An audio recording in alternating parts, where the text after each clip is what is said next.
Only on Boston 25, the family of John O'Keefe is speaking nearly 1 week after Karen Reed was found not guilty in his death.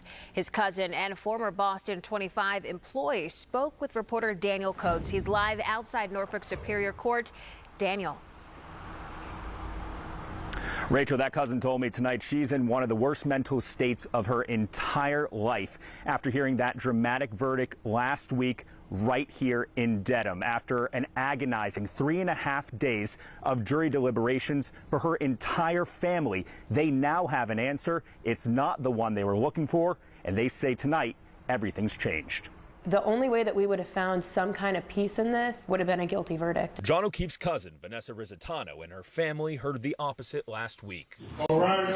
Karen Reed acquitted of second-degree murder and manslaughter charges connected to O'Keefe's death, a retrial that captivated the nation. I felt like I didn't even have strength in my body to still stand. Rizzitano watched on the computer in her kitchen. Her initial sobs, though, quickly turned to anger. Cheers erupting from the crowd outside, seeping into the courtroom and through her laptop speakers. That made me sick to my stomach. While it's other people's celebration, it literally was like the worst day of our lives. Even more enraged by Karen's comments moments later. No one has fought harder for justice for John O'Keefe than I have. Hearing those words come out of her mouth literally was sickening. No.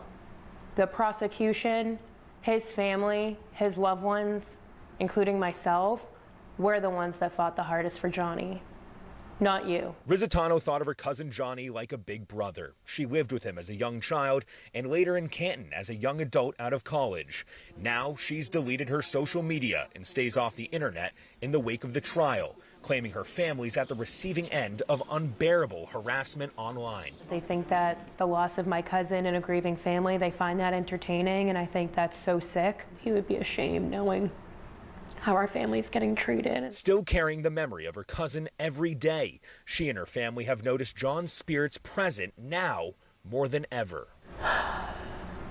Yeah, it's just signs that he is with us.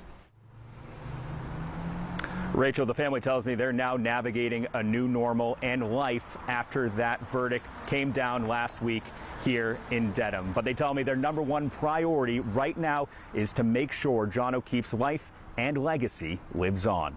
On scene in Dedham, I'm Daniel Coates for your local station, Boston 25 News.